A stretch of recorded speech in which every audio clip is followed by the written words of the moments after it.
Hello friends, मैं संजीव और आपको अपने यूट्यूब चैनल में स्वागत करता हूं। और आज हम लोग ये हमारा पार्ट 3 होगा मैथ्स का, यानी क्लास 10th का।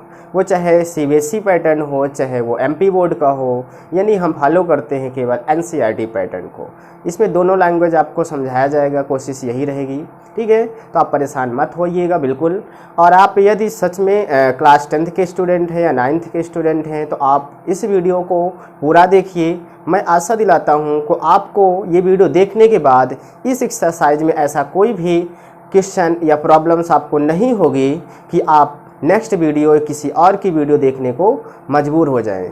तो आइए हमारे साथ बने रहिए। और हम लोग 1.2 पढ़ने से पहले हम लोग देख लेते हैं इसकी एक इम्पोर्टेंट प्रमेय है, यानी एक ज़रूरी प्रमेय है। जैसे हम लोगों ने 1.1 जो प्रश्नावली हमारी थी उसको पढ़ने से पहले हम लोगों ने देखा था यूक्लिड एल्गोरिथम के बारे में, वैसे ही यहाँ पे भी है। यानी कि हमारी जो प्रमेय है ये 1.2 यानी कि इस लेसन की दूसरी प्रमेय है, यानी अंक गणित के आधारभूत प्रमेय।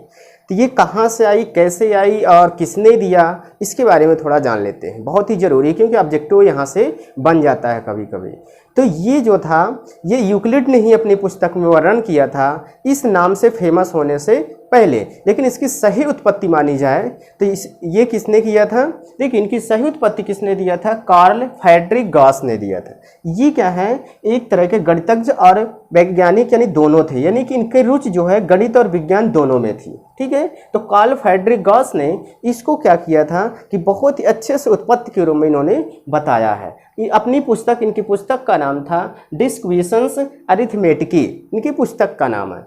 उस समय की बात है जब 1777 से लेकर 1855 यानी कि इनका कार्यकाल है, ये तब तक थे तो इन्होंने ये पुस्तक लिखी थी। और इनको एक और ज़रूरी बात है, इनको गणितज्ञों का राजकुमार भी कहा जाता है, यानी कि इनको गणितज्ञों का राजकुमार कहा जाता है।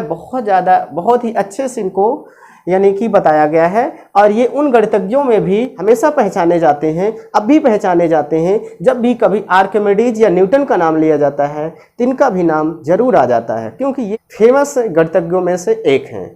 तो आई होप कि आपको ये समझ में आ गया होगा। तो ये आपको इतने ही पॉइंट याद रखना है कि जो कार्ल फ्रेडरिक गॉस हैं, इन्होंने अपनी पुस्तक यानी क्वेश्चंस अरिथमेटिकी में इन्होंने इसके बारे में बहुत अच्छे से उत्पत्ति बताई कि कैसे से कैसे इसकी उत्पत्ति हुई। ठीक है, इनको गणितज्ञों का राजकुमार कहा जाता है। जब भी आर्किमिडीज या न्यूटन का नाम लिए जाते तो इनका भी नाम उसमें शुमार होता है। और इनकी रुचि किसमें थी? गणित और विज्ञान में। ठीक है, ये दोनों में बहुत ज़्यादा यानी कि हम लोगों को उपलब्धियाँ प्रदान किए हैं, है ना, इस समय की बात है। लेकिन जब ये फेमस हुई है तो उसके पहले यूक्लिड ने भी थोड़ा बहुत लिखा था और ये फिर इस नाम से फेमस हो गई। कौन सी? देख रहे हैं जैसे आप, अंक गणित की आधारभूत प्रमेय, बहुत ही बेस है। हमने पहले ही बताया था अपने फर्स्ट वीडियो में ही कि ये हमारे पास 2 प्रमेय, हमने टाइप्स भी वहां पे बताया था। एक हमने पढ़ लिया था, ये सेकंड हमारी है। तो देखते हैं इस प्रमेय की डिफिनीशन क्या है, परिभाषा है क्या है, और ये प्रमेय हमें क्या बताती है और हमें क्या सीख देती है। तो आइए देखते हैं। जैसा कि आप लोग देख पा रहे हैं कि अंकगणित की आधारभूत प्रमेय जो है ये क्या कहती है कि प्रत्येक भाज्य संख्या यानी कंपोजिट नंबर जो होती है, हमने आपको बेसिक मैथ्स के सीरीज में मैंने वीडियो अपलोड कर दी, वहां पे जाके आप देख सकते हैं। भाज्य संख्या यानी कंपोजिट नंबर को अभाज्य संख्याओं के एक गुणनफल के रूप में व्यक्त किया जा सकता है। यानी इसका क्या कहना है कि कोई भी भाज्य संख्या हो उसे हम अभाज्य संख्याओं के एक गुणनफल के रूप में व्यक्त कर सकते हैं। फिर देखिए इसमें क्या कहा है, तथा यह गुणनखंड अभाज्य गुणनखंडों के आने वाले क्रम के बिना अद्वितीय होता है। यानी उसमें जो अभाज्य गुणनखंड आते हैं, हमारे प्राइम फैक्टर आते हैं, उसके क्रम को, उसके सीरियल को अगर हम ना देखें, उसको इग्नोर कर दें तो फिर ये अद्वितीय होता है, इसके जैसे कोई प्रमेय नहीं है। ठीक है, और आगे देखिए इस परिभाषा को हम ऐसे भी समझ सकते हैं, छोटे शब्दों में हमने इसको बनाने की कोशिश की है। देखिए, प्रत्येक भाज्य संख्या अभाज्य संख्याओं के एक गुणनफल के रूप में गुणनखंडित की जा सकती है। देखिए, इसका छोटा सा इनका यही सारांश कहने का मतलब है कि कोई भी भाज्य संख्या हो उसे हम अभाज्य संख्याओं के रूप में व्यक्त कर सकते हैं। यानी हम किसी भी नंबर का प्राइम फैक्टर करके उसको प्रोडक्ट के रूप में शो कर सकते हैं। ये मैंने अपने पिछले वीडियो में बताया है, प्राइम फैक्टर और ये आपका कंपोजिट फैक्टर दोनों, तो आप वहाँ पे देख सकते हैं। तो आइए देखते हैं इसके हम यूजफुल यानी कि इसका जो मेन सारांश है वो क्या कहता है। आइए देखते हैं। तो आइए हम अंकगणित के जो आधारभूत प्रमेय है उसके जो मेन पॉइंट है उसको हम अलग से समझने की कोशिश करते हैं एग्जाम्पल के साथ। ठीक, देखिए जैसे आप पहला पॉइंट अगर इसका हम निकालें तो क्या कहना चाहता है कि प्राकृतिक संख्या यानी कोई भी भाज्य हो, इसमें सब आ जाते हैं, प्राकृतिक संख्या हो उसके अगर हम अभाज्य गुणनखंड को फाइंड आउट करते हैं, निकालते हैं, तो गुणनफल के रूप में लिखा जाता है। इसको आप यानी कि गुणनफल के रूप में यानी कि प्रोडक्ट के रूप में आप शो कर सकते हैं। इसका पहला पॉइंट है। सेकंड पॉइंट की बात करें तो देखिए प्राकृतिक संख्याओं के अभाज्य गुणनखंडों को, अब हमारा ये अभाज्य गुणनखंड मिल चुका है, इनको गुणा करके हम एक प्राकृतिक संख्या प्राप्त कर सकते हैं। फिर से अगर हम गुणा करें, देखिए मान लीजिए किसी का ये क्या है हमारा अभाज्य गुणनखंड है, इसका हम गुणा करते हैं तो ये देखिए हमारा, इससे हम गुणा करके 2 सत्ते 14, 14 त्रिक 42 यानी हम 42 यानी एक ये नेचुरल नंबर है यानी प्राकृतिक संख्या है, हम इसको बना सकते हैं। तो इसका सेकंड पॉइंट यही कहता है कि हम किसी भी अभाज्य गुणनखंडों को गुणा करें तो एक प्राकृतिक संख्या मिल सकती है और प्राकृतिक संख्या को हम किसी भी अभाज्य संख्याओं में व्यक्त कर सकते हैं। सेम अपोजिट है, यानी दोनों साइड्स इसने समझाने की कोशिश की है, आपको ध्यान से थोड़ा समझिएगा। फिर तीसरा पॉइंट है प्रत्येक भाज्य संख्या को अभाज्य संख्याओं की घातों के गुणनफल के रूप में लिखा जा सकता है।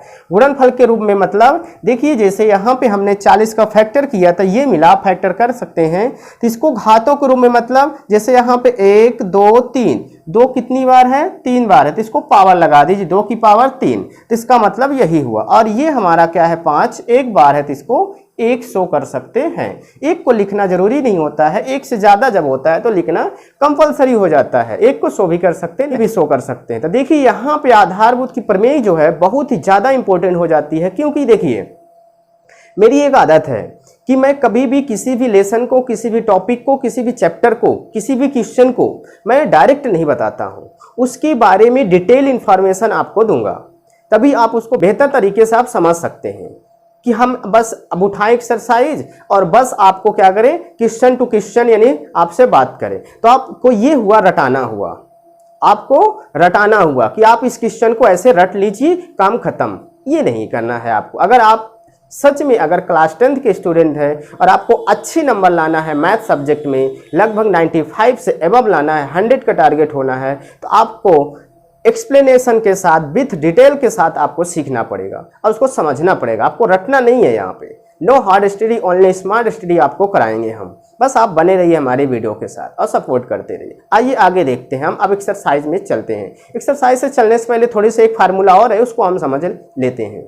देखिए जैसे हम देख पा रहे हैं कि एक फार्मूला इसमें यूज किया गया है और एक होता भी है ये, जब आप लोग एचसीएफ एलसीएम पढ़ेंगे तो उसमें आपको ये मिल जाएगी कि पहली संख्या गुणे दूसरी संख्या बराबर होता है एलसीएम गुणे एचसीएफ। यानी कि किसी भी दो नंबर को अगर आपस में इंटू करिए तो जो आपका प्रोडक्ट यानी गुणनफल मिलेगा, वही गुणनफल उन दोनों संख्याओं के एलसीएम और उन दोनों संख्याओं का एचसीएफ से गुणा करने पे प्राप्त होगा आपको। जैसे अगर हम माने कि पहली संख्या ए है और दूसरी संख्या बी है, तो ए गुणे बी बराबर एलसीएम गुणे एचसीएफ। यहां से आपका यानी दोनों का जो आपका गुणनफल है वो दोनों सेम आएगा। कैसे? मान लीजिए आपका जैसे यहाँ पे आपके पास 4 प्रोडक्ट है, 1 2 3 4, तो आपसे क्वेश्चन में कैसे भी घुमा सकता है। कभी मतलब 4 है तो 4 में से आपको 3 दे देगा और एक फाइंड आउट करना रहेगा। तो मान लीजिए आपको ए नहीं दिया हुआ है, तो ए बराबर हम क्या करेंगे, देखिए यहाँ पे एलसीएम है और यहाँ पे एचसीएफ है, तो आपको क्या करना है, देखिए यहाँ पे गुणे जो सेकंड वाली संख्या गुणे में है तो इधर जाएगी, तो आपकी क्या हो जाएगी, भाग हो जाएगी। यानी आपको अगर फर्स्ट नंबर निकालना है, फाइंड आउट करना है, तो आपको ये फार्मूला आप यहाँ से बना सकते हैं। ऐसे आप सेकंड वाले कर सकते हैं कि एलसीएम गुणे एचसीएफ करके और आप बटे में यहाँ पे ए है तो ए को इस पर कर दीजिए, तो आपकी बी का मान निकल आएगा। ऐसे ही आप सेम एलसीएम को अगर आपको निकालना है, एलसीएम आपके पास नहीं है, तो आप क्या करेंगे, ए गुणे बी आपका रहेगा। अब इस बार देखिए इसका मान निकालना है तो ये वाला इधर जाएगा, तो ये देखिए एचसीएफ हो गया, यानी आप इससे डिवाइड कर देंगे तो आपका एलसीएम निकल आएगा। ऐसी सेम एचसीएफ के लिए आप कर सकते हैं। एचसीएफ के लिए भी आपका ए गुणे बी यानी पहली संख्या गुणे दूसरी संख्या और बटे में इस बार एलसीएम आ जाएगा, क्योंकि जो निकालते हैं हम वो यहाँ पे नहीं दिखेगा। ठीक है, तो ये आपके देखिए इसी से हम 4 फार्मूले बना लिए हैं। ये आपके इस एक्सरसाइज के लिए तो महत्वपूर्ण है ही, आपको अलग से भी एलसीएम एचसीएफ अगर आप देखेंगे तो वहाँ पे भी आपको काम आएगा। तो आइए अब हम लोग ये फार्मूला हम लोगों ने सीख लिया। इस एक्सरसाइज की हम लोगों ने थ्योरी भी पढ़ लिया। अब हम लोग बात करते हैं एक्सरसाइज की। आइए हम फर्स्ट क्वेश्चन देखते हैं। देखिए जैसे आप स्क्रीन पर देख पा रहे हैं क्वेश्चन बोर्ड पे, देखिए यहाँ पे क्या कहा फर्स्ट क्वेश्चन आपका, निम्नलिखित यानी कि निम्नलिखित संख्याओं को अभाज्य गुणनखंडों के रूप में आपको व्यक्त करना है, यानी कि प्राइम फैक्टर के रूप में शो करना है आपको ये क्वेश्चन। ठीक है, तो आपको समझ में आ गया, मैंने पहले भी बता चुका है। तो देखिए पहले फर्स्ट क्वेश्चन हमारा क्या है, जैसा कि हम लोग देख पा रहे हैं 140 है, ठीक है, 140 है। तो इसको हम हल करेंगे 140 को। तो आपको सबसे पहले क्या करना है, आपको 140 का प्राइम फैक्टर यानी कि अभाज्य गुणनखंड निकाल लेना है। देखिए लास्ट में जिसके जीरो रहता है यानी 2 से कटता है, 2 सत्ते 14, जीरो आ गया, 2 त्याई 6, 1 बचा, 2 पंचे 10 हो गया। ये आपका फिर 5 से डिवाइड होगा जब, तो ये आपका क्या हो गया, 5 से 5 सत्ते 35 हो गया और 7 एकम 7 हो गया। देखिए तो यहाँ पे हम इसको प्राइम फैक्टर के रूप में रखेंगे। तो ये जो हमारे यहाँ पे ये हमारे प्राइम फैक्टर यानी अभाज्य गुणनखंड है, तो इसको हम ऐसे लिख लेंगे 2 गुणे 2 गुणे 5 गुणे 7। ठीक है, यानी कि गुणनखंडों के रूप में हमने लिख दिया। अब हम इसको एक और ऐसे कर सकते हैं, जैसे 2 2 बार है तो 2 की पावर 2 कर दीजिए, 5 हमारा 1 बार है तो 5 की पावर 1 और 7 की पावर 1। तो हमारा दोनों रूप सही है, बट इसमें बोला है कि अभाज्य गुणनखंड के रूप में, तो आप ऐसे भी व्यक्त कर सकते हैं और ऐसे भी कर सकते हैं। ठीक है ना। और यदि आप यहाँ पे जैसे आपको अगर ये नहीं पता है कैसे कैसे डिवाइड होता है, तो आप हमारे बेसिक मैथ्स के प्लेलिस्ट में जा करके वहाँ पे डिविजिबिलिटी रूल आप सीख लीजिए, तो आपको ये फटाफट आने लगेगा। आइए हम सेकंड क्वेश्चन की बात करते हैं। जैसे देख रहे हैं आप सेकंड क्वेश्चन 156 है। देखिए हम सेकंड नंबर को हल करेंगे, तो यहाँ पे दिया हुआ है 146। अब हम लोग इसको क्या करेंगे, इसको करते हैं। ठीक है, देखिए पहले इसका फैक्टर करते हैं, तो क्या हो जाएगा हमारा 2 सत्ते 14, 1 बचा, 2 अट्ठे 16 हो गया, 2 त्याई 6, 1 बचा, 2 नमा 18 हो गया। अब यहाँ पे 9 3 12 होता है, यानी 3 से कट जाएगा, 3 एक कम 3, 3 त्रिकाई 9 हो गया, यानी आपका 13 आ गया, 13 एक कम 13 हो गया। तो आप यहाँ पे लिखेंगे 156 बराबर 2 गुणे 2 गुणे 3 गुणे 13, यानी आप इसको ऐसे भी बना दीजिए, 2 2 बार है, 2 की पावर 2 और 3 की पावर 1 और 13 की पावर 1। ये आपका हो गया अभाज्य गुणनखंड के रूप में व्यक्त करना हो गया। ताकि कि आपको ये भी समझ में आया। अब हम बात करते हैं तीसरे नंबर की। जैसा कि आप लोग देख पा रहे हैं बोर्ड पे, ये हमारी थर्ड नंबर क्वेश्चन है, इसी का है, फर्स्ट का ही थर्ड है, तो इसको हम लोग देखते हैं। ठीक है, तो ये किससे डिवाइड हो जाएगी, देख रहे हैं आप, लास्ट में 5 है तो 3 से कटेगी या तो 5 से कटेगी। तो हम कैसे चेक करेंगे, देखिए जोड़ लेते हैं, 5 2 7, 8 7 15, 15 3 18, 18 आ रहा जोड़ने पर, यानी इसका मतलब है ये 3 से कट जाएगी। तो आइए हम 3 से डिवाइड करते हैं। देखिए जैसे यहाँ पे हमने 3 लिया, तो 3 ले लिया हमने, तो 3 एक कम 3 हो गया, 3 दूनी 6, 2 बचा, 22 हुआ, 3 सत 21 हुआ, 1 बचा, 3 पचे 15 हो गया। अब फिर से देखिए अगर हम इसको जोड़ते 7 5 12, 12 3 15, यानी कि 3 से फिर कट जाएगा, 3 चौक 12, 3 दूनी 6 और 1 बचा, 3 पचे 15। फिर से आप चेक कर लीजिए, 5 2 7, 7 4 11 नहीं कटेगा, तब ये 5 से कटेगा, 5 8 40, 2 बचा, 5 25। ठीक है, अब देखिए 8 5 13 होते हैं, यानी 5 से कटेगा, 3 से नहीं कटेगा, तो 5 एक कम 5, 3 बचा, 5 सते 35 आ गया, 17 है तो 17 एक कम 17, क्योंकि ये एक प्राइम फैक्टर है, यानी कि आपका प्राइम नंबर है, तो आपका क्या हो जाएगा, ये अपने आप से ही कटेगी। तो ये आपका आ गया। अब आपको यहाँ पे लिख लेना है 3825, इसका आया prime factor 3 into 5 into 5 into 17। इसको आप ऐसे भी कर सकते हैं, 3 2 बार है तो 3 की पावर 2, 5 की पावर 2 और 17 की पावर 1 आप कर सकते हैं। ठीक है, तो आपको तीनों क्वेश्चन अच्छे से समझ में आ गया होगा। तो आई होप कि आपको क्वेश्चन नंबर फर्स्ट का जो है उसके हम लोगों ने 3 क्वेश्चन कर लिए हैं, और बाकी की जो 2 क्वेश्चन है, चौथा और 5वां, आप उसको होमवर्क के तौर पे करके हमें हमारे व्हाट्सएप ग्रुप में जुड़ सकते हैं, या कमेंट्स बॉक्स में आप उसका रिप्लाई दे सकते हैं। तो आइए हम क्वेश्चन नंबर सेकंड की बात करते हैं। क्वेश्चन नंबर सेकंड में हम देखते हैं, 1 2 इसमें देखेंगे और इसमें हम सीख जाएंगे, तो इसमें भी 1 2 होमवर्क के लिए आपके लिए हो जाएगा। तो आइए हम सेकंड देखते हैं। जैसा कि आप लोग स्क्रीन पर सेकंड नंबर क्वेश्चन देख पा रहे हैं, उसमें क्या कह रहा है, और मैं भी बुक में देख पा रहा हूँ। जैसा कि क्वेश्चन है आपका, पूर्णांकों के निम्नलिखित युग्मों के HCF एवं LCM फाइंड आउट करना है, और इसकी जांच करना है कि 2 संख्याओं का गुणनफल उनके LCM और HCF के गुणनफल के बराबर है। तो आइए हम फर्स्ट नंबर को लेते हैं। यानी आपको सबसे पहले इसमें एलसीएम निकालना है उन नंबरों का, फिर एचसीएफ निकालना है उन नंबरों का, उसके बाद आपको चेक आउट भी करना है यानी कि जांच भी करना है कि ये जो फार्मूला हमने बताया था वो सही है कि नहीं सही है। आइए हम लोग पहले एलसीएम और एचसीएफ निकालते हैं। तो जैसा हमने क्वेश्चन ले लिया है, फर्स्ट नंबर यानी आप देख पा रहे हैं 26 और 91 का दे लेना है। देखिए इसमें फर्स्ट नंबर यानी कि हम इसको पहले फैक्टर कर लेंगे। फैक्टर करने के लिए हमको ऐसे साइड में कर लेना है। इसको वहाँ पे आप शो ना करिएगा। 2 1 कम 2, 2 3 6 और 13 1 कम 13। फिर आप 91 का कर लीजिए। ठीक है, यहाँ पे देखिए 1 है लास्ट में, आप 2 से नहीं काट सकते, 3 से भी, 4 से, 5 से नहीं कट सकता, यहाँ 6 से, 7 से, 7 1 कम 7 आपका 2 बचा, 7 1 कम 7 2 बचा, 7 1 21, 13 1 कम 13 हो गया आपका।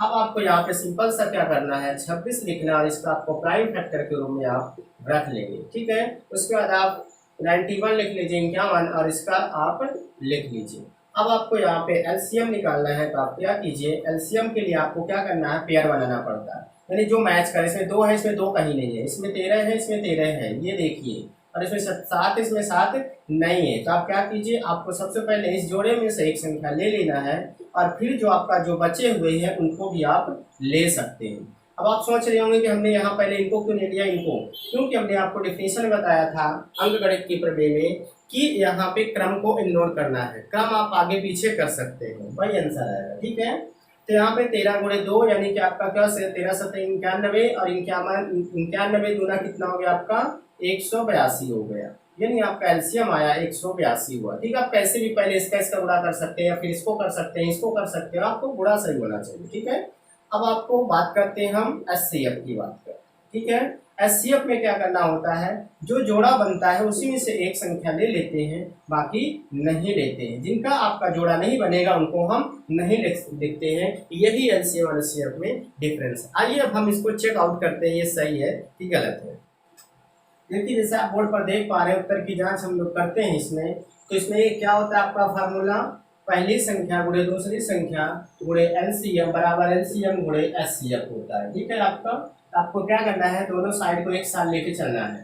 देखिए यहाँ पे पहली संख्या आपकी 26 है और दूसरी है आपकी 91 यानी कि 91। एलसीएम आपका आया है इसका 182 और आपका आया हुआ है एचसीएफ 13। ठीक है, महत्तम आया हुआ है 13। अब आपको क्या करना है, इधर का इनको इधर, इधर का इनको इधर कर लीजिए। ठीक है, यहाँ पे कीजिए तो आपका क्या हो जाएगा, आप गुणा कर सकते हैं, अलग से भी कर सकते हैं गुणा। इनका गुणा आ जाएगा आपका 51 में 26 का गुणा करिए, तो चाहे 20 का पहले कर लीजिए फिर 6 का कर लीजिए, बात तो वही पड़ेगी। देखिए जैसे आप मान लीजिए 20 कम 6 कर लीजिए, 6 नहीं है 54 हो गया आपका, फिर एक छोड़ दीजिए, 2 1 कम 2 हो गया आपका, 2 नमक 18 हो गया। तो आप ऐसे इनको कर लीजिए, 4 2 6 हो गया आपका, और यहाँ पे 8 5 13 के 3 1 आया और ये आपका 2 है, 23 66 यानी आपका आ रहा है। ठीक है, अब आप इसको इंटू कर लीजिए, तो आप ऐसे कर सकते हैं, है ना, आपकी मर्जी कितना स्पीड से आप कर सकते हैं, कितना छोटा, है ना, यहाँ पे आप कर सकते हैं, अलग अलग कर सकते हैं, जैसे जिससे नहीं आता 3 दूनी 6 कर सकता है, 3 8 24 यानी 4 कर सकता है, 2 3 1 कम 3 2 5 आप कर लीजिए। फिर उसके बाद 1 का कर लीजिए, 1 2 2 1 8 8 1 1 कम 1 6 4 2 6 8 13 के 3 और 1 आया 1 1 2 23 66 आपका इधर भी आया, यानी आपका आंसर सही है। ठीक है, तो ये हो गई आपकी उत्तर की जांच। आपको बस ऐसे ही करना है, आपको वो फैक्टर करते हुए नहीं दिखाना है, केवल यहाँ पे इतना ही आपको ऐसे ही लिखना है। पहले आप इनको निकाल लेंगे, उसके बाद यहाँ पे उत्तर की जांच कर लेंगे। दोनों साइड ये इक्वल है तो आप जान जाइए हमारा आंसर सही है। तो इसके अभी जो आगे के 2 क्वेश्चन है उनको भी आपको सेम ऐसे ही करना है। वैसे आप फैक्टर कर लीजिए, फिर आप उनका एलसीएम एचसीएफ निकाल लीजिए, उसके बाद आप उत्तर की जांच कर लीजिए। आई होप कि आपसे बन जाएगा, वो आप होमवर्क के तौर पे आप करके हमें कमेंट बॉक्स में या हमारे टेलीग्राम चैनल पे आप सेंड कर सकते हैं, उसका लिंक डिस्क्रिप्शन में मिल जाएगा आपको। आइए हम क्वेश्चन नंबर 3 की बात करते हैं, मेल वाले क्वेश्चन की। तो उसमें देखिए आप जैसे स्क्रीन पर देख पा रहे हैं बुक पे, उसने पूछा है अभाज्य गुणनखंड विधि द्वारा एचसीएफ एलसीएम निकालना है, यानी कि अभाज्य गुणनखंड विधि द्वारा, यानी कि प्राइम फैक्टर मेथड द्वारा, जो हमने बेसिक मैथ में ऑलरेडी इसकी वीडियो अपलोड कर चुके हैं। तो आइए हम इससे 1 2 करके देखते हैं। जैसा कि हमने क्वेश्चन ले लिया है, थर्ड का फर्स्ट जो है 12 15 और 21, इसमें ये ऐसा डायरेक्शन दिया गया है, जैसे आप देख पा रहे हैं क्वेश्चन, इसमें अभाज्य गुणनखंड विधि द्वारा आपको एलसीएम और एचसीएफ फाइंड आउट करना है, निकालना है। अभाज्य गुणनखंड विधि यानी कि प्राइम फैक्टर मेथड, जो हमने ऑलरेडी बेसिक मैथ्स में अपलोड कर चुके हैं। तो देखिए आइए हम इसका करते हैं।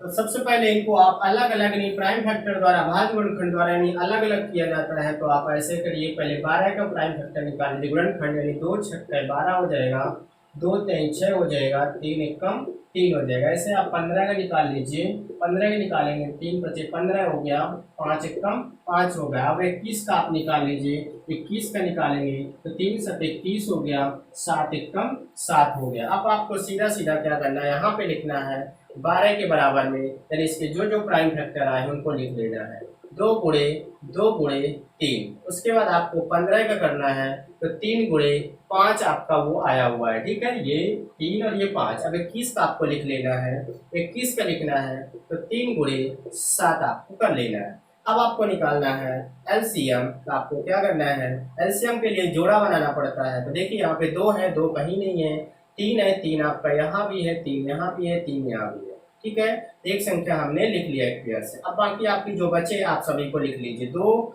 का नहीं बन रहा है, इस 2 का नहीं बन रहा है, इस 5 का नहीं बन रहा, 7 का बन रहा है। एलसीएम में यही किया जाता है। अब देखिए आपका 3 दूनी 6 यानी आपका 6 हुआ, 6 दूनी 12 हुआ, 12 पंचे 60 हुआ। अब आपका 7 छंग 42 और 0 आ गया, यानी आपका आ गया 420 आपका आ गया एलसीएम। अब बात करते हैं एचसीएफ की बात करते हैं। तो एचसीएफ आपको जिसका जोड़ा बनता है उसी में से एक संख्या ले लेते हैं, यानी 3 का जोड़ा बना है तो इसका एचसीएफ 3 हो गया, बाकी किसी को नहीं लेना है। आपको आंसर में ये सब नहीं लिखने हैं, ये सब रफ वर्क है आपका, है ना, इसको ना शो करिएगा, यहाँ केवल इतना ही आप इस्तेमाल कर सकते हैं इसका, ठीक है। अब आई होप कि आपको ये क्वेश्चन भी समझ में आ गया। तो इसके जो बचे हुए 2 क्वेश्चन है उसको भी आप इसी तरह आप पहले प्राइम फैक्टर यानी कि गुणनखंड करेंगे, उसमें से आप एलसीएम और एचसीएफ निकाल लेंगे, आपका वही आंसर हो जाएगा। आइए हम क्वेश्चन नंबर 4 की बात करते हैं। जैसा कि आप लोग बुक पे देख पा रहे हैं कि यहाँ पे 2 नंबर दी हुई है, 2 नंबर दी हुई है और उसका यानी कि आपका एचसीएफ दे दिया गया, उसका आपको एचसीएफ दे दिया गया जैसे आप बुक पे देख पा रहे हैं, ठीक है। और आपको क्या निकालना है, एलसीएम निकालना है। तो हमने आपको फार्मूले में बताया था कि जब भी 4 में से अगर कोई भी एक पूछे तो आप उसी में से पक्षांतर करके आप ट्रांसफर करके आप निकाल सकते हैं। तो आइए देखते हैं। जैसा कि आप लोग बोर्ड पर देख पा रहे हैं कि यहाँ पे पहली संख्या दी है 306 और दूसरी दी है 657 और इसका एचसीएफ दे दिया गया 9 और एलसीएम निकालना है। तो देखिए जैसे हम लोग क्या करेंगे, हमने फार्मूला बताया था आपको कि पहली संख्या गुणे दूसरी संख्या बराबर एलसीएम गुणे एचसीएफ, ठीक है। गुणे में आगे पीछे आप कर सकते हैं। तो देखिए पहली संख्या दी है 306 और आपका दिया हुआ है 657, बराबर में एलसीएम आपका नहीं दिया हुआ है तो आप एलसीएम मत लिखिए, और एचसीएफ आपका दिया हुआ है 9। अब आपको यहाँ से एलसीएम निकालना है, तो आप क्या कीजिए, ये जो है ये आप सेम टू सेम आप लिख लीजिएगा इधर वाला, और आपको क्या करना है, इसको आपको बटे में कर देना है। अब आपका यहाँ पे देखिए कि इसमें डिवाइड हो जाएगा, आप उसमें डिवाइड कर दीजिए। तो बड़ी संख्या को देखिए डिवाइड हो जाए तो कर दीजिए। जैसे आपका 306 आपको सेम रहेगा, यहाँ पे हो जाएगा आपका 9 सत्ते 63, 2 बचा 9 त्रिक 27, ठीक है, आ गया। अब आप इसको इंटू कर लीजिए, तो आप यहाँ पे हम इसका गुणा करते हैं तो क्या हो जाएगा आपका, ये देखिए यहाँ पे पहले 3 को कर लीजिए, 3 छंग 18 की 8, 1 आया, 3 शून्य शून्य और एक बचा हुआ है आपका, 3 छंग 18, 3 प्रकारी 9 हो गया आपका।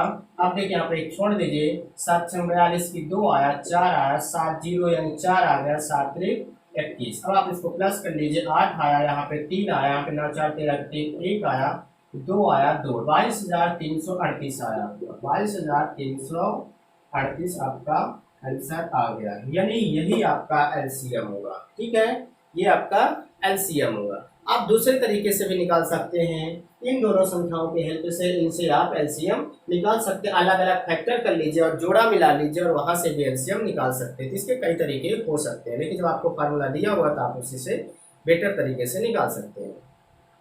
आइए हम लोग क्वेश्चन नंबर 5 की बात करते हैं। वो थोड़ा हट के है तो उसको हम थोड़ा समझते हैं।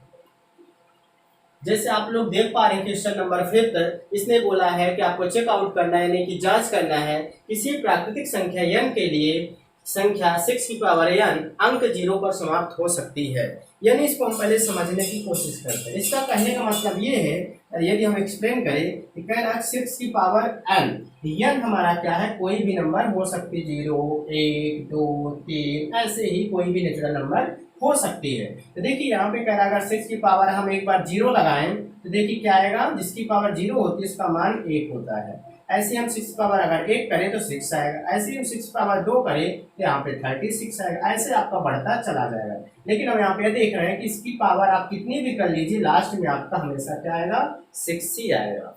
2 कर लीजिए, 3 कर लीजिए, 4 कर लीजिए, 5 कर लीजिए, उसकी लास्ट डिजिट जो है हमेशा 6 ही आएगी। यानी कि आप यहाँ पे कभी भी यहाँ पे लास्ट में 0 यानी कि अंक 0 पर समाप्त नहीं हो सकता। एक तो हमारा मेथड ये हुआ जो कि प्रूव करता है कि 0 पर समाप्त नहीं होगी।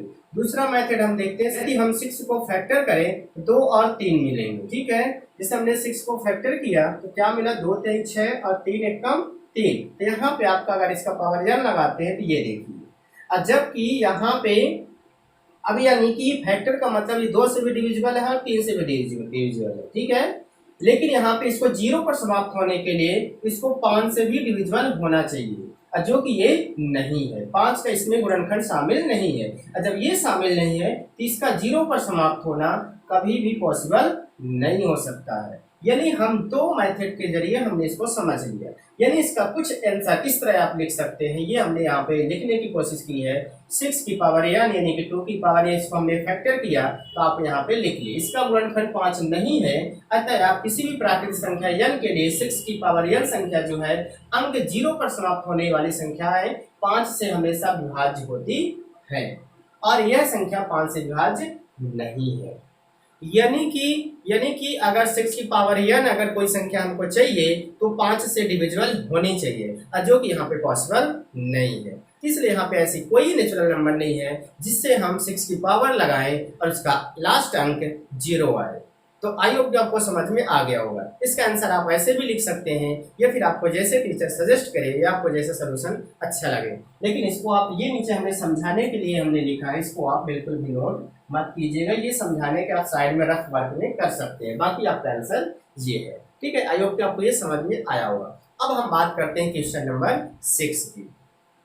जैसा कि आप लोग देख पा रहे हैं स्क्रीन पे, क्वेश्चन नंबर 6 की बात कर रहे थे। देखिए 6 क्या कहता है कि व्याख्या कीजिए कि 7 गुणे 11 गुणे 13 प्लस 13 और 7 गुणे 6 गुणे 5 गुणे 4 गुणे 3 गुणे 2 गुणे 1 प्लस 5 भाज्य संख्याएं क्यों है। यानी आपसे वो पूछ रहा कि भाज्य संख्याएं क्यों है, एक्सप्लेन कीजिए। तो आइए हम लोग देखते हैं। देखिए जैसे हम पहली संख्या लेते हैं, क्या लिखा हुआ है, 7 गुणे 11 गुणे 13 प्लस 13। आप यहाँ पे देख पा रहे हैं कि यहाँ पे 2 स्टेप है। कभी भी मल्टीप्लिकेशन और डिवाइड में स्टेप नहीं बदलता है, पद नहीं बढ़ते हैं।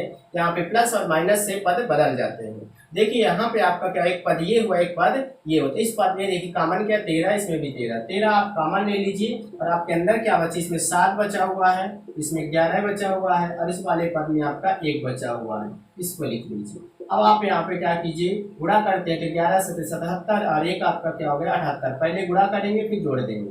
तो देखिए 78 क्या, एक भाज्य संख्या। जब किसी भी भाज्य संख्या के द्वारा हम किसी भी नंबर में अगर इंटू करेंगे तो इस नंबर से डिविजिबल होगी कहीं ना कहीं जाकर के। यानी ये जो हमारा यहाँ पे गुणनफल मिलेगा वो 7 से भी डिविजिबल होगी, 11 से भी डिविजिबल होगा, 1 से भी होगा, 78 से भी होगा। यानी कि जब 78 हमारा एक भाज्य संख्या है तो क्या लिखेंगे, जो एक भाज्य संख्या है। ठीक है, हमारी एक भाज्य संख्या मिल गई। ऐसे ही हम इसको करते हैं, सेकंड वाले को देखते हैं। तो क्या देखेंगे, 7 गुणे 6 गुणे 5 गुणे 4 गुणे 3 गुणे आपका 2 गुणे 1 प्लस 5। आप यहाँ पे कीजिए। देखिए यहाँ पे एक स्टेप आपका ये बन चुका है और एक स्टेप आपका ये। देखिए दोनों में 5 सेम है, तो 5 आप ले लीजिए। ठीक है, 5 आपने ले लिया तो क्या बचा, इसमें 7 बचा हुआ। देखिए 7 गुणे 6 गुणे बचेगा, 5 तो चला आया तो 5 यहाँ पे नहीं बचेगा, फिर आपका 4 बचेगा, फिर आपका क्या बचेगा, 3 बचेगा, फिर आपका क्या बचेगा, 2 बचेगा, फिर आपका 1 बचेगा, और इस वाले पद का भी 1 बचेगा। क्योंकि ये प्लस में है तो प्लस में इसकी संख्या चली गई तो प्लस में ही 1 बचेगा। अब आप इसको लिख लीजिए 5 गुणे, और यहाँ पे आप गुणा करेंगे तो क्या आएगा, 7 छंग 42, 42 में 4 का गुणा करेंगे तो आप ऑलरेडी ऐसे गुणा करते जाएंगे। 4 दूनी 8, 4 चौक 16, 168 आया। 168 में आप किसका गुणा करेंगे, आप यहाँ पे 168 में 3 का गुणा करेंगे, तो आप यहाँ पे गुणा करते चले जाइए। 3 8 24 की 4 2 आया, 3 6 18, 18 2 20 की 0 2 आया, 3 एक कम 3, 2 5 आया। फिर आप गुणा करेंगे, 2 का गुणा करेंगे, 2 का गुणा करेंगे तो 2 चौक 8 हुआ, 2 0 2 पंचे 10 हुआ। फिर आप इसमें 1 का गुणा करेंगे तो यही आएगा, और 1 प्लस कर देंगे तो कितना आएगा आपका। यहाँ पे एक बार आप ऐसे लिख लीजिए 1008 प्लस 1, और फिर आप यहाँ पे क्या कीजिए, आपका 1000 ये आपका 9 हो गया। ठीक है, ये आपका आ गया। यानी कि अब देखिए यहाँ पे जब इस संख्या में 6 से भी गुणा है, 7 से भी गुणा है, 4 से भी गुणा है, 3 से भी गुणा है, 2 से गुणा है, 1 से गुणा है, तो ये जो संख्या यहाँ पे प्रोडक्ट मिलेगी यहाँ पे गुणा करने पर, देखिए अगर हम गुणा कर देते हैं इसको तो 5 9 45 की 5 4 आया, 5 से 9 से आपका 4 आया, 0 आया आपका, 5 एक कम 5, ये आपका जो 5045 आया,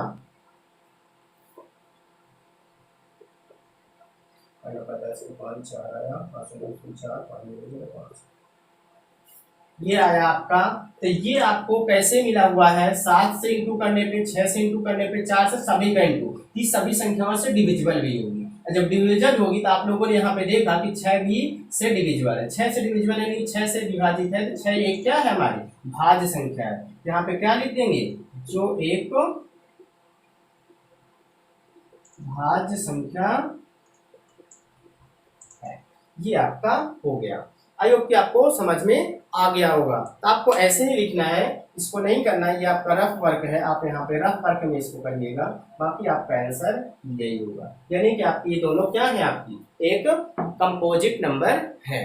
तो आपको यहाँ पे लास्ट में क्या लिखना है, ये कंपोजिट है। क्यों कंपोजिट नंबर है, क्योंकि आप लोगों ने देखा कि जब किसी भी हम कंपोजिट नंबर से किसी भी नंबर में मल्टीप्लिकेशन करके हम उसका प्रोडक्ट यानी गुणनफल मिलता है, तो उस संख्या से जिससे हमने गुणा किया है उस संख्या से वो विभाजित भी हो जाएगी। जब विभाजित हो जाएगी तो क्या होगी आपकी, आपका कंपोजिट नंबर होगी। इसीलिए कंपोजिट नंबर है, क्योंकि यहाँ पे 6 से भी गुणा किया गया है, 6 गुणा करने के बाद मिला है। यहाँ पे भी आपका, यहाँ पे तो आपके सब ये 78 आपका यहाँ पे मिल गया आपका, यानी भाज्य संख्या। जब भाज्य संख्या से गुणा है तो एक क्या है, भाज्य संख्या है। ठीक है, अब आपको समझ में आया है। अब हम लोग बात करते हैं क्वेश्चन नंबर 7 की। जैसा कि आप लोग क्वेश्चन देख पा रहे हैं, बहुत ही बड़ा क्वेश्चन है, लेकिन इसको कैसे पहचानेंगे हम, किसमें करना क्या है, ये थोड़ा थ्योरिकल टाइप का है, इसको आइए हम लोग पढ़ते हैं। देखिए जैसे स्क्रीन पर आप लोग देख पा रहे हैं, मैं भी बुक में देख लेता हूँ। देखिए बुक में क्या लिखा हुआ, किसी खेल के मैदान के चारों ओर एक वृत्ताकार पथ है। कह रहा कि खेल का मैदान है, उसके चारों ओर सर्कल टाइप का एक रास्ता है, यानी कि पथ है। ठीक है, तो देखिए इसमें इस मैदान का एक चक्कर लगाने में सोनिया को 18 मिनट लगते हैं। यानी इसका एक चक्कर, जैसे मान लीजिए अगर हमारा खेल का क्या है, मैदान है, ठीक है, आपका ये खेल का मैदान, ये गोल चक्कर है, सोनिया को कितने टाइम लगे, सोनिया को 18 मिनट टाइम लगता है। ठीक है, सोनिया को एक चक्कर लगाने में, मान लीजिए सोनिया यहाँ से चालू करती है और यहाँ से आकर के जब यहाँ आती है तो उसका कितना हो जाता है, 18 मिनट उसको लगते हैं। ठीक है, और हम अगला क्वेश्चन देखते हैं, आगे देखते हैं क्या कह रहा है, रवि को 12 मिनट लगते हैं। रवि को 12 मिनट लगते हैं, यानी कि रवि अगर मान लीजिए कहीं भी खड़ा है, यहीं पे खड़ा है या कहीं भी खड़ा है, तो रवि को कितना लगते हैं, 12 मिनट लगते हैं एक चक्कर लगाने में। यानी कि आगे क्वेश्चन क्या कहता है, कह रहे हैं कि अगर दोनों एक साथ चले एक ही स्थान से, यानी कि रवि भी यहीं से चले, यानी कि रवि भी यहीं से चले और सोनिया भी एक ही स्थान से चले और एक साथ चले, इसको 18 मिनट लग रहे हैं और रवि को 12 मिनट लग रहे हैं, कि अगली बार कब एक साथ मिलेंगे। यानी कि सीधा सीधा कह रहा कि ऐसा मतलब कौन सा प्लेस होगा या फिर कौन सा मतलब कितने मिनट होंगे, वो कौन सा मिनट होगा, यानी कि जब ये एक साथ मिलेंगे, फिर से एक ही स्थान पे मिलेंगे। तो इसका मतलब है, मिलने का मतलब हुआ यहाँ पे आपसे ये एलसीएम पूछ रहा है। जब भी कभी आपसे वो पूछे कि एक साथ अगली बार कब मिलेंगे, नेक्स्ट टाइम वो अगली बार कब मिलेंगे, जब फर्स्ट टाइम मिले एक साथ नहीं थे, अलग अलग मिनट था, देखिए यहाँ पे अलग अलग मिनट, और जब अगली बार मिलेंगे सेम जगह मतलब कॉमन। ठीक है, तो यहाँ पे यानी कि इसका कहने का मतलब है एलसीएम पूछ रहा है। आइए हम लोग ये एलसीएम इसका फाइंड आउट करते हैं। देखिए जैसे यहाँ पे हम अगर 18 का निकालें, देखिए यहाँ पे 18 का निकाल लेते हैं, 2 9 18 और 3 का 9 हो गया आपका, 3 एक कम 3 हो गया। ऐसे ही आप 12 का फैक्टर कर लीजिए, 12 करेंगे तो 2 छक्के 12 हो गया, 2 3 6 और 3 एक कम 3 हो गए। अब आप यहाँ से लिख लीजिए 18 हो गया आपका, यानी 2 गुणे 3 आपका ये प्राइम फैक्टर हो गया, और आपका 12 का लिख लीजिए, अब आज गुणनफल 2 गुणे 3, अब आपको क्या करना है, एलसीएम तो आपको पता है, यानी आपको मिलाना है। ये देखिए 2 2 मिल गए आपके, यहाँ पे 3 3 मिल गए, ठीक है, 2 गुणे आपका 3 हो गया। फिर जो नहीं मिले उनको भी पूरा पूरा लिख लीजिए, 2 नहीं मिला और 3 भी नहीं मिला, इसका गुणा कर लीजिए, 2 3 6, 6 दूनी 12, 12 3 36, यानी आपका कितना आ गया 36, ठीक है। तो अगला मिनट होगा 36 मिनट बाद वो क्या करेंगे, फिर से एक जगह सोनिया और रवि मिलेंगे। तो हम यहाँ पे लिख सकते हैं कि अतः सोनिया एवं रवि पुनः 36 मिनट बाद प्रारंभिक स्थान पर मिलेंगे। यानी उसने यही बोला था कि वो प्रारंभिक स्थान पर फिर कब मिलेंगे। आई होप कि आपको ये समझ में आ गया है। हम लोगों ने आज 1.2 जो हमारी प्रश्नावली थी उसको अच्छे से हम लोगों ने पढ़ लिया। अब फिर भी अगर आपको कोई प्रॉब्लम होती है तो आप कमेंट्स बॉक्स में बताइएगा, मैं इस एक्सरसाइज को फिर से आपको बता दूंगा। कोई भी क्वेश्चन इसमें अगर प्रॉब्लम जा रही तो आप जरूर बताइएगा, मैं कोशिश करूँगा फिर से रिप्लाई देने का, ठीक है। तो इसको आप अच्छे से देखिए, जरूरी नहीं कि एक बार में समझ में आए, लेकिन मैंने कोशिश ऐसा किया है कि आपको एक बार में जरूर समझ में आएगा। तो आप इसको पूरा देखिए और आराम से आप पढ़ते रहिए और बने रहिए। नए हैं तो सब्सक्राइब कीजिए और दोस्तों के साथ शेयर कीजिए ताकि उनको भी पता चल सके, और बेल आइकन को जरूर दबा दीजिएगा ताकि हम जब भी नई वीडियो अपलोड करें 1.3 की, आपको उसकी जानकारी सबसे पहले मिल सके। तो पढ़ते रहिए, सेफ रहिए, मिलते हैं नेक्स्ट वीडियो में, तब तक के लिए जय हिंद।